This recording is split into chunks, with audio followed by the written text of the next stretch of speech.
성경 봉독하겠습니다. 함께 보실 말씀은 마태복음 10장 1절에서 15절까지의 말씀입니다. 마태복음 10장 1절에서 15절까지의 말씀입니다. 우리 1절에서 4절까지 같이 한 절씩 교독하시고 마지막 절 합독하도록 하겠습니다. 예수께서 그의 12 제자를 부르사 더러운 귀신을 쫓아내며 모든 병과 모든 약한 것을 고치는 권능을 주시니라. 사도의 이름은 베드로와 하는 시몬을 비롯하여 그의 형제 안드레와 세베대의 아들 야고보와 그의 형제 요단과 아들롬의 도마와 세리 마테 알페오의 아들 야고보와 다데오 가나안인 시몬 및 가롯 유다 곧 예수를 판 자라. 아멘. 자리에 앉아 주십시오.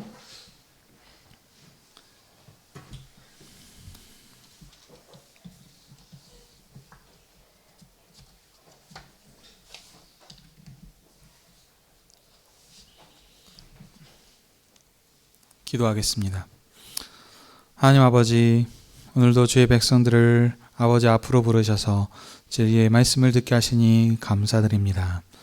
성령님께서 말씀 전하는 목사님의 입술을 주장하여 주시사 진리의 말씀을 선포케 하여 주시고 청중들에게는 말씀을 사모하는 마음을 주시옵소서. 그래서 권세 있는 하나님의 말씀을 통하여서 하나님의 은혜와 사랑을 깨달아 알고 감사하며 주님을 증거하는 복음의 증인들이 다 되게 해 주시옵소서. 예수님의 이름으로 기도하옵나이다. 아멘. 오늘은 마태복음 10장 1절에서 15절의 말씀을 가지고 예수께서 12사도에게 권능을 주셔서 파송하심이라고 하는 제목으로 함께 은혜를 나누기 원합니다. 마태복음 8장 9장은 예수님께서 산상수훈을 끝내시고 산에서 내려오셔서 행하신 권세 있는 천국 왕의 사역입니다. 5장, 6장, 7장에서 산상수훈의 말씀을 통하여서 천국을 설립하신 예수님께서는 이제 그 증거로 자신이 천국 왕이란 증거로 부정한 나병 환자를 고치시며 백부장의 하인의 중풍병, 또 폭풍도 잠잠케 하시고 귀신 들리는 사람을 고쳐주시고 혈류병을 앓는 여인, 죽은 소년을 살려주시는 등 수많은 기적과 이사를 행하심을 통하여서 자신이 권세 있는 천국 왕이라는 것을 보여주셨습니다. 총 10가지 이적을 행하셨는데 이 10가지 행하신 온전한 사역을 통하여서 예수님의 권세 있는 천국 왕의 사역이 숨길래야 숨길 수 없도록 온 동네에 이렇게 퍼지게 됐다라는 것이 그 말씀의 핵심이었습니다. 지난 시간에 우리 마지막 그것을 총 결론의 말씀을 우리가 살폈는데요. 예수님께서는 물이 없는 양과 같은 그 무리들을 국률이 여기사 갈릴리의 모든 도시와 마을들을 두루두루 다니시면서 빠진 곳이 없이 다 하나하나씩 세세하게 다 다니신 것입니다. 그래서 그들의 회당에서 천국 복음을 전파하시며 그들의 모든 병과 약한 것을 치료해 주셨습니다. 예수님께서 행하신 10가지 온전한 표적들을 보고 수많은 무리들이 예수님께 나왔습니다. 그래서 이제 예수님께서는 제자들을 말씀하시죠. 추수할 것이 많은데 일꾼들이 부족하다. 그러니 주인에게 청하여서 추수할 일꾼들을 보내주십시오라고 이렇게 얘기하라라고 말씀하셨습니다. 이것이 우리 지금 이 예수님의 권세 있는 사역의 결론의 말씀입니다.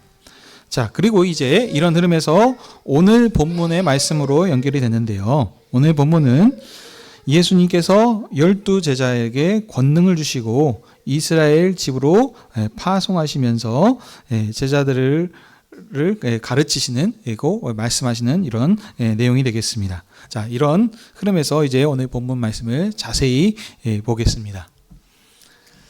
자, 1절에 예수님께서 12 제자를 부르시고 권능을 주셨습니다.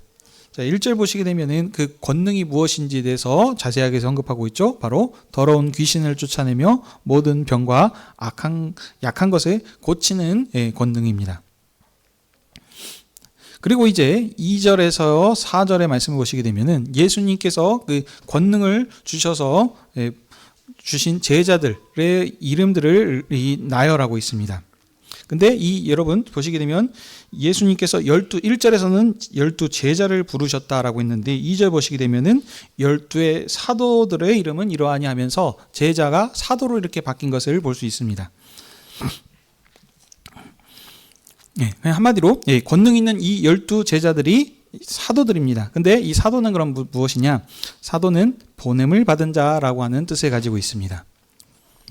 예수님께서 12제자들을 사도로서 보냄심을 지금 파송하고 계시는 이런 장면입니다. 그렇기 때문에 이 12제자들이 12사도가 되는 것입니다. 근데 왜 그러면 10명이 될 수도 있고 7이 될 수도 있고 뭐 20명, 50명도 될 수 있을 텐데 왜 12인가?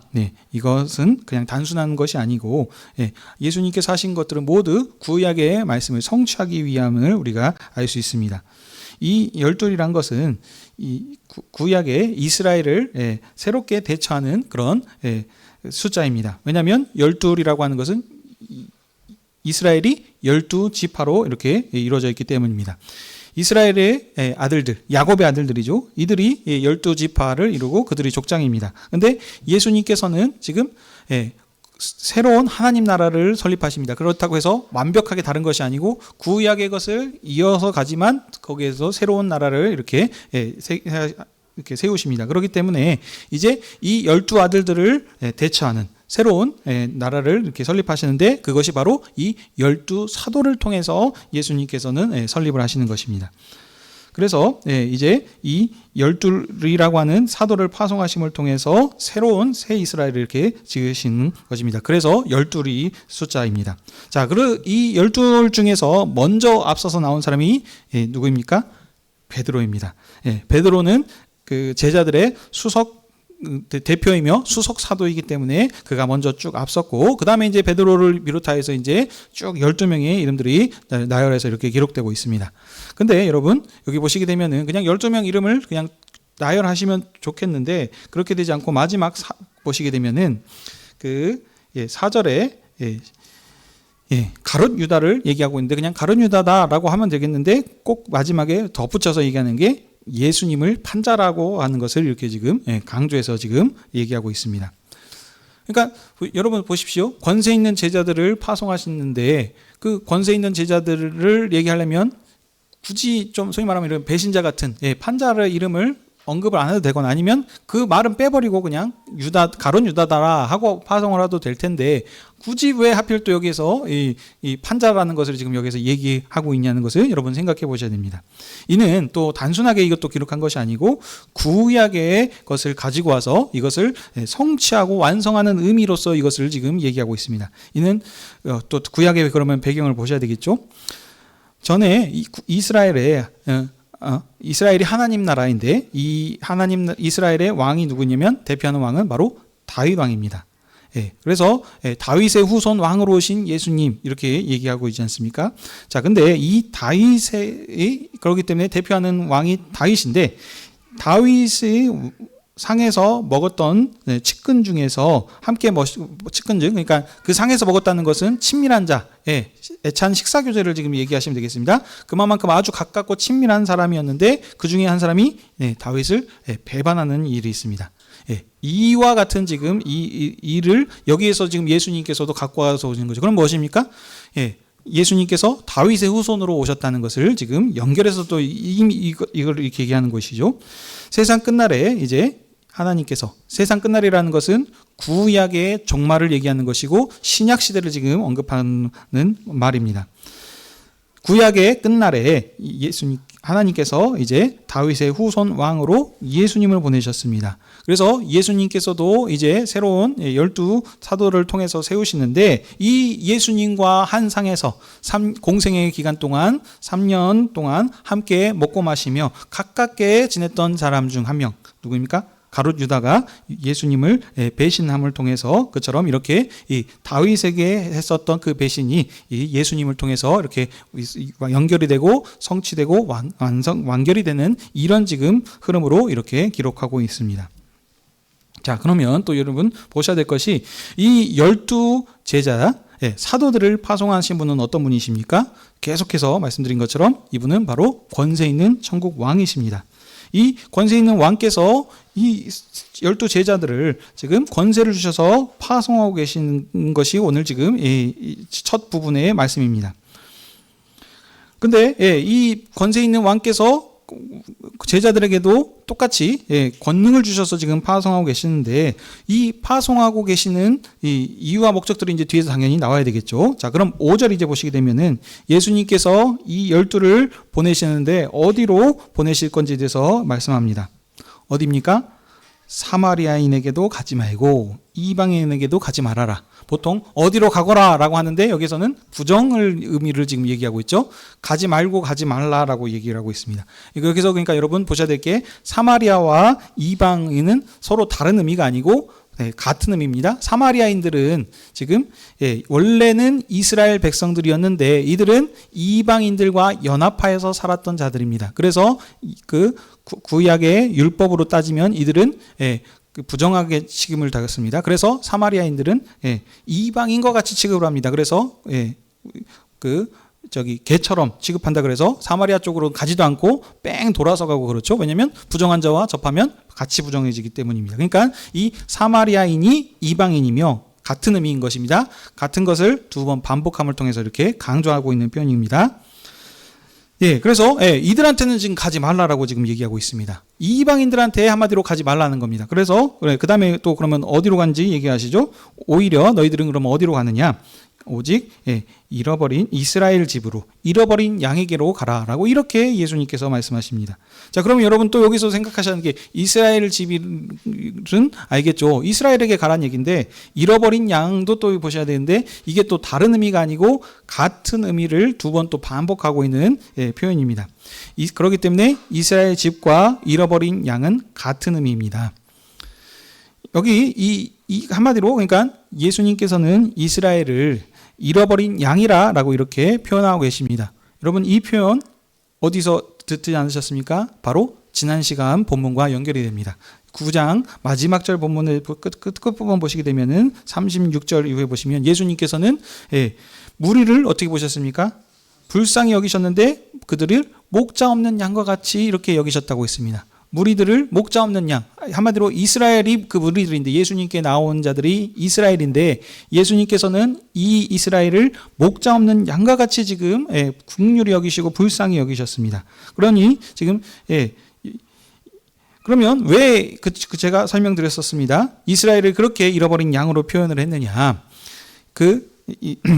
이스라엘이 지금 하나님께서 지금 대제사장을 비롯한 왕과 장로들, 그 다음에 선지자들 이런 사람들이 있습니다. 이들이 이스라엘을 대표자들이며 지금 이끄는 선생들과 같은 사람들. 이들이 한마디로 목자입니다. 이스라엘이 하나님의 양이고 이들을 치는 자들이 목자인들인데 이들이 지금 어떻습니까? 바리새인들과 서기관 수많은 이 지도자들 대제사장을 비롯한 이들이 지금 참 목자가 아니었습니다. 이 양을 잘 기르고 쳐야 되는데 그렇지 않고 오히려 이들이 억압하고 잡아먹었다라고 제가 지난 시간에 이렇게 표현을 했습니다. 그래서 이들은 악한 목자입니다. 악한 목자이니까 참 목자가 아니고 거짓 목자이니까 이들은 어떻습니까? 이 거짓 목자이니까 한마디로 목자가 아니라는 것이죠.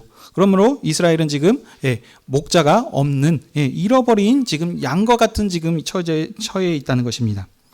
그래서 예수님께서는 지금 이 사도들을 지금 먼저 지금 보내시는 장소가 이방인들에게 가지 말고 누구에게 가라?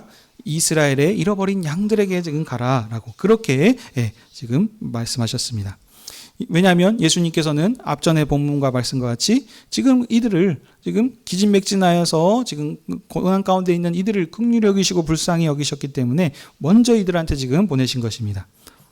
자, 그러면 예수님께서 그들에게 보내신 이유와 목적들이 나오죠. 긍휼히 여기셔서 보내셨는데, 그래서 그들에게 지금 하고자 한 보내신 이유와 목적이 이제 7절 이하에서 나옵니다.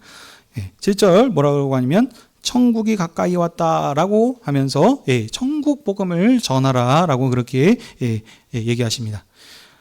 한마디로 말씀하면 정리하면 예수님께서는 무리 없는 이스라엘 백성들을 긍휼히 여기사 사도들에게 권능을 주셔서 파송하셨는데 그들을 보내신 목적이 무엇이냐면 바로 천국 복음을 전파하기 위해서입니다.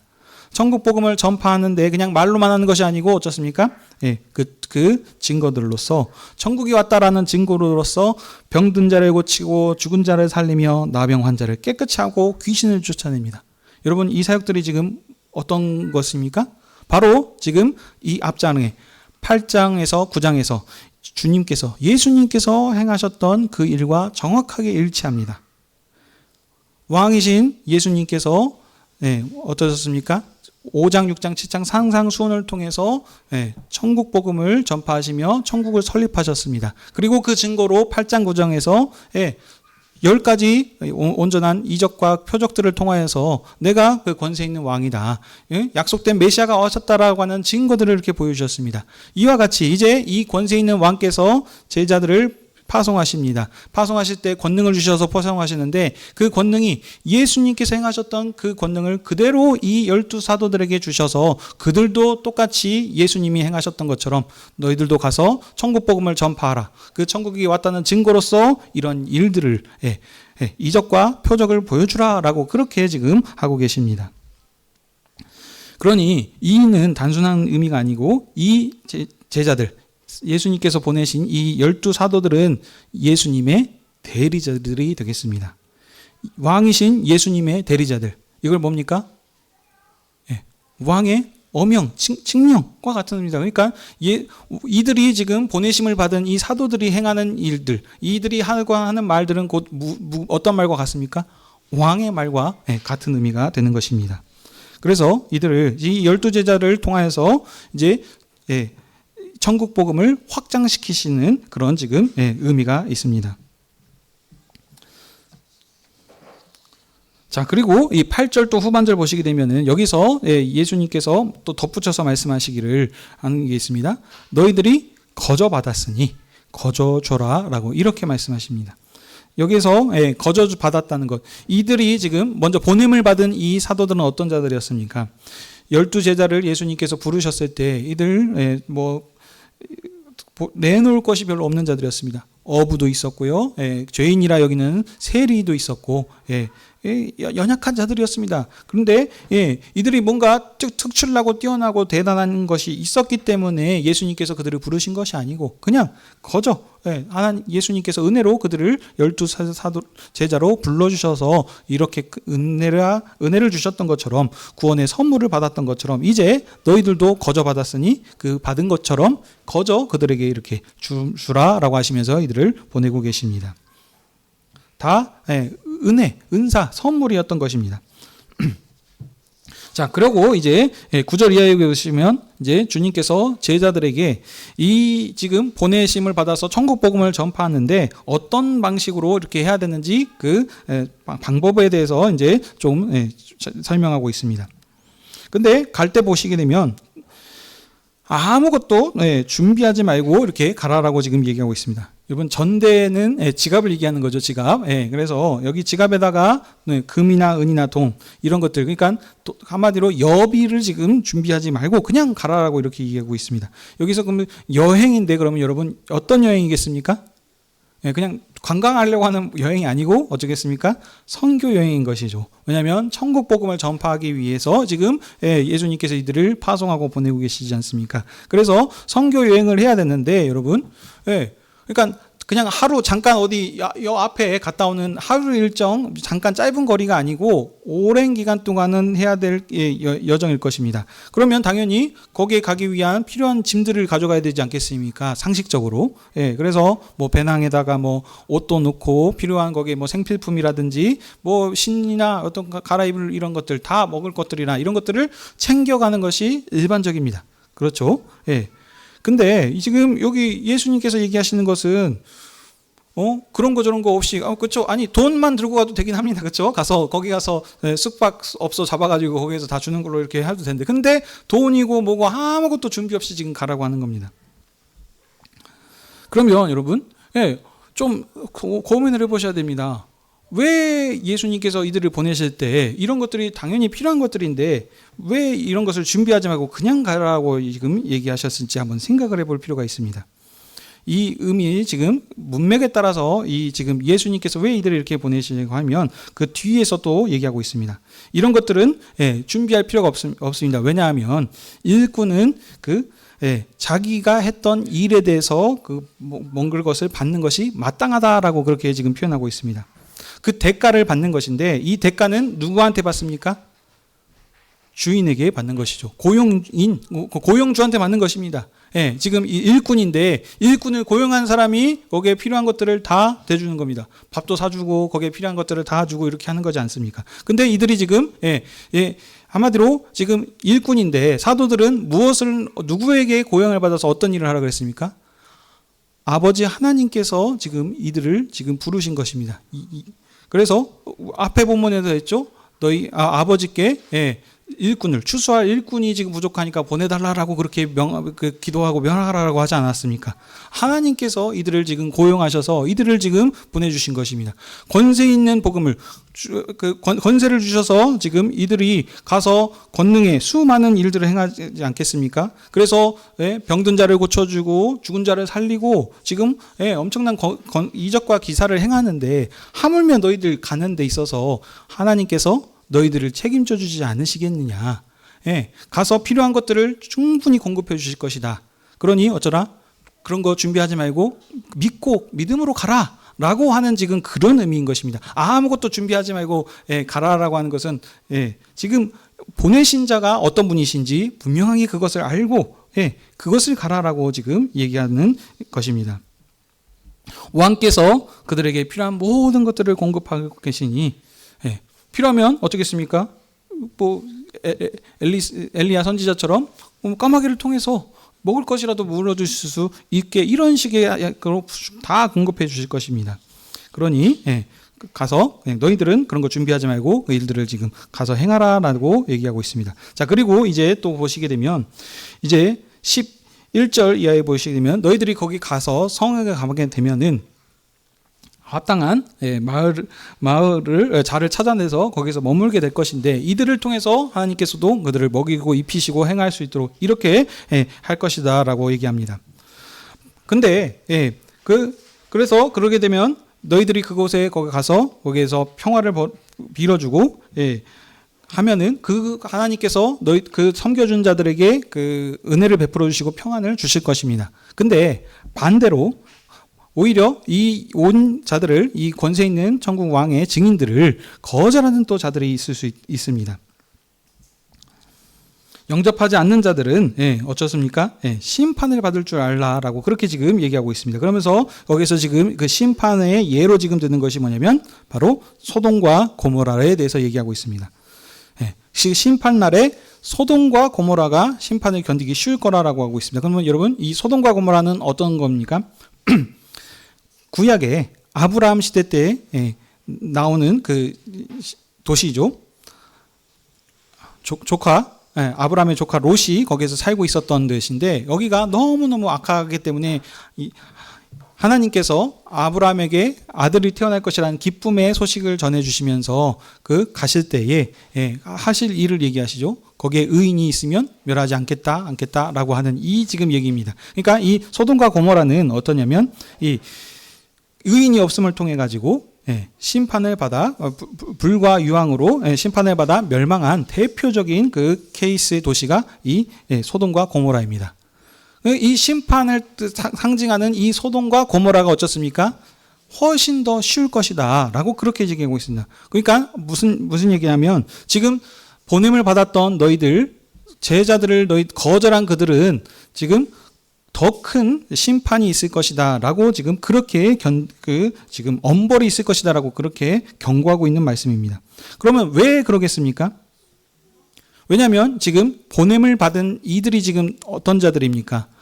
권세 있는 천국 왕은 하나님께서 지금 이들을 보내셨기 때문에 이들이 지금 전파하는 말의 힘은 어떤 의미냐면 왕의 말씀이신 거고 권세 있는 천국 왕이신 예수님의 말씀과 동일한 지금 힘을 가지고 있습니다. 그렇기 때문에 이들이 단순히 이 사도들을 거절한 것은 사도들을 거절한 것이 아니고 예수님을 거절한 것이고 하나님 아버지를 거절한 것과 같은 의미이기 때문입니다.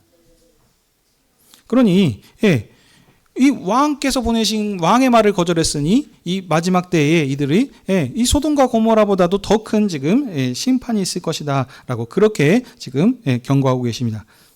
그러니 결론의 말씀이 무엇이겠습니까? 그러니 걱정하지 말고 담대하게 가서 권세 있는 증인으로서 너희들 이 천국 복음을 전파하라라고 이렇게 그들을 파송하고 계신 것입니다.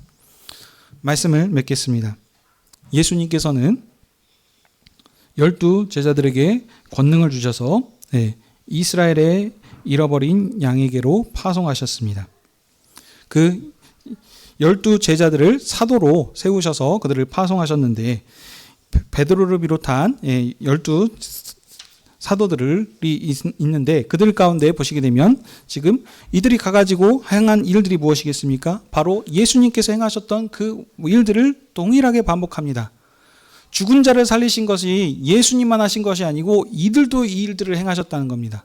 행하게 하실 수 있도록 이렇게 예수님께서 이렇게 지금 그들에게 권세를 주셔서 이들을 파송하셨습니다. 그래서 이 복음을 통해서 지금 이스라엘 양들에게 천국이 왔다는 소식들을 그들에게 전파하고 가르치도록 이렇게 하셨습니다.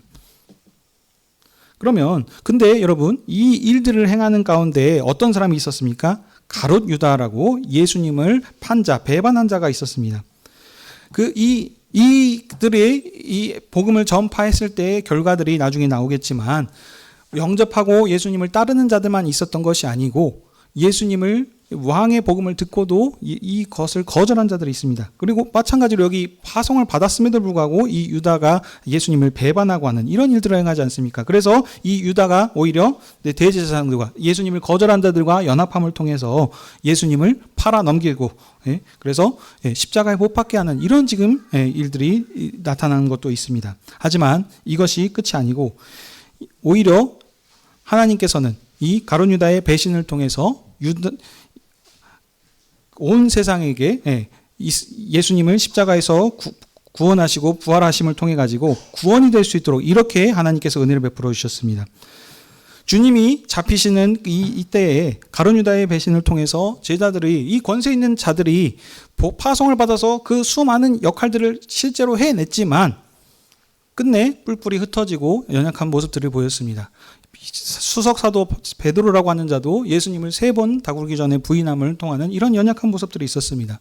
사랑하는 성도 여러분, 예수님께서 파송하신 이 제자들이 어떻게 보면은 그러니까 실패한 것과 같습니다. 그렇지만 이 실패가 아닙니다. 이 예수님께서 부활하시기 전에는 지금 연약한 자들입니다. 아직 하나님의 나라가 온전히 성취되고 완성이 되는 나라가 아닙니다.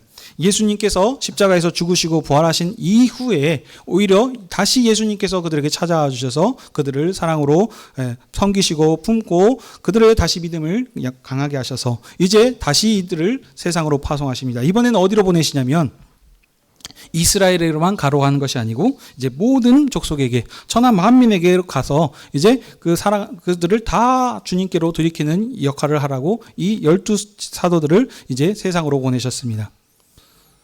사랑하는 성도 여러분, 이 말씀이 예수님의 권세 있는 복음이 지금 실패로 지금 끝나는 것 같지만 실패가 아니고 오히려 예수님께서는 이들을 통해서 지금 복음이 확장되게 하셨다는 그 증거를 우리에게 지금 보여주고 계신 것입니다.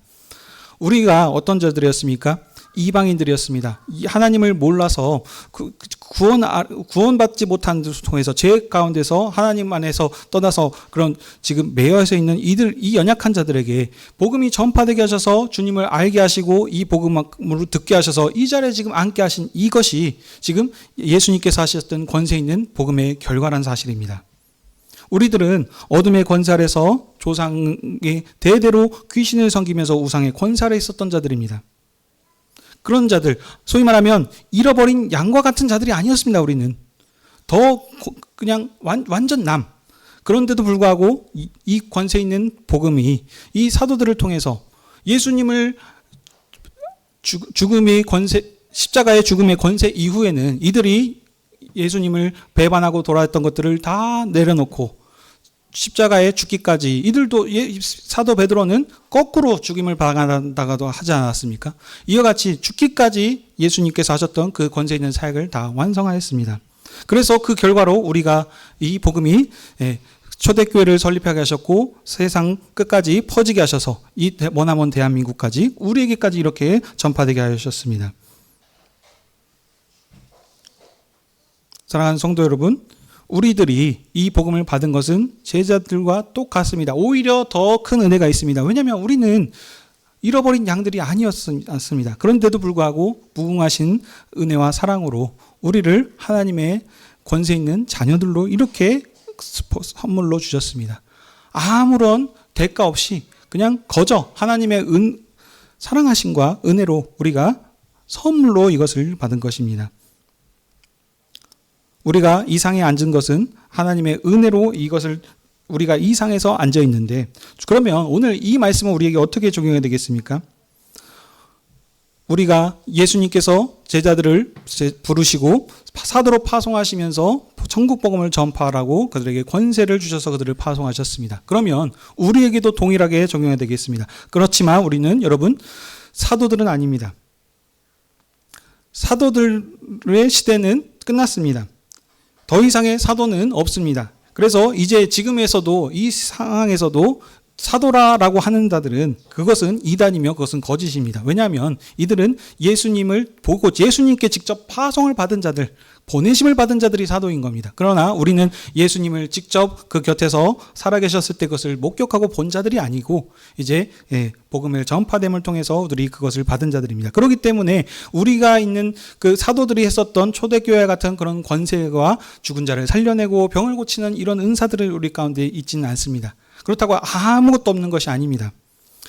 예수님께서는 때에 따라서 상황에 맞는 그 권세를 주셔서 그 복음을 전파하게 하셨습니다. 초대교회가 시작되는 그 구약의 시대에서는 수많은 선지자를 통해서 보여줬던 증거들, 마른 뼈가 살아나고 생기가 있을 것이며 벙어리가 말하게 되고 하는 이런 일들이 일어날 것이라고 하는 그 증거를 보여줘야 그들이 믿을 수 있습니다. 그러나 이미 지금 이 시대에서는 그런 것들을 증거한다 그래서 보여준다 그래서 어떤 병을 고치는 은사를 준다 그래서 그들이 믿을 수 있을 수 있습니다. 하지만 그것으로만 믿는 것이 아닙니다. 요즘 시대는 AI가 많이 발달되지 않았습니까? 그래가지고 어떤 그런 참 특별한 기적과 이사를 보여준다 그래서 그것으로 믿는 것이 아니고 오히려 저거 컴퓨터 그래픽 CG로 조작된 거 아니냐, AI로 만든 거 아니냐, 이렇게 할 수 있다니까요. 이것으로 믿는 것이 아닙니다. 예수님께서 죽은 자를 살려주시는 그 큰 권세 있는 일을 했음에도 불구하고 믿는 자들은 믿고 믿지 않는 자들은 안 믿습니다. 바알세불 귀신의 권세를 힘입어서 그 일들을 행했다고 하면서 거절하지 않습니까? 마찬가지입니다.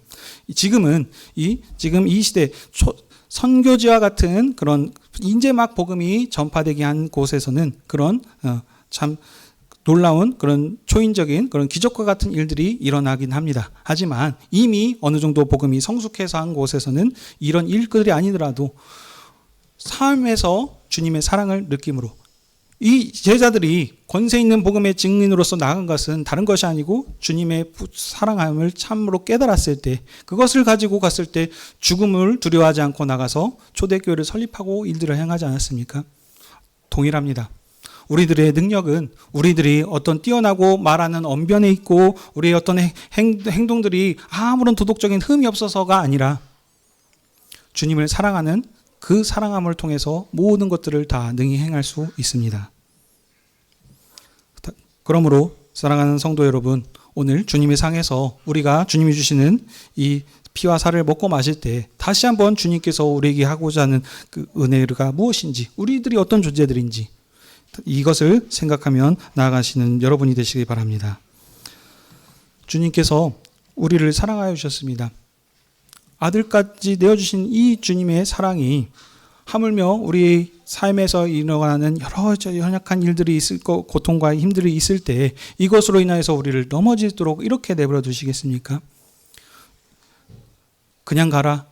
너희들의 먹은 것을 다 책임져 주시겠다. 보낸 자들을 주님께서 끝까지 책임져 주시고 그들을 통해서 이 구원 역사를 이루신다, 완성하신다 라고 그렇게 얘기하셨습니다. 우리들이 아무리 연약하고 어릴지 모르겠지만 이 구원의 능력이, 이 복음의 언약이 우리 가운데 있다는 사실입니다. 세상 끝날까지 교회와 함께 하시며 교회를 통하여 천한 모든 만민이 주님께 돌아오는 이 사역을 주님께서 완성하실 것입니다.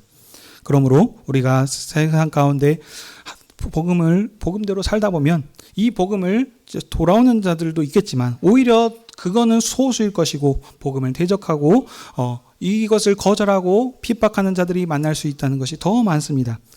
그럴지라도 결단코 우리가 이것으로 인해서 두려워하지 말고 왕을 신뢰함으로 까지 이 힘 있는 권세 있는 복음을 감당해 가시는 저와 여러분이 되시길 주님의 이름으로 축복합니다. 기도하겠습니다.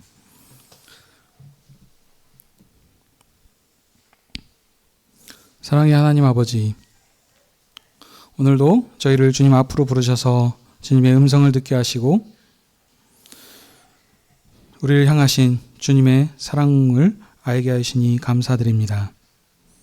우리 이방인들이었습니다. 그러나 주님께서 우리를 사랑하여 주시사 우리 그리스도께서를 통하여 우리를 권세 있는 주님의 자녀로 삼아주시고 이 왕의 상에서 먹고 마실 수 있도록 복 주심에 감사드립니다.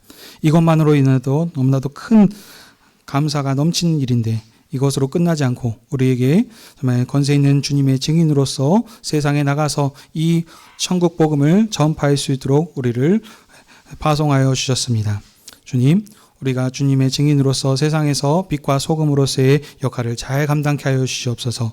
주님을 닮은 이 사랑의 모습으로 우리의 사랑의 연합을 통해서 모든 사람들이 주님을 알게 하여 주시옵고 주님께 돌아올 수 있도록 우리를 사용하여 주시옵소서. 감사드리며 이 모든 말씀 우리 주 예수 그리스도의 이름으로 기도하옵나이다. 아멘.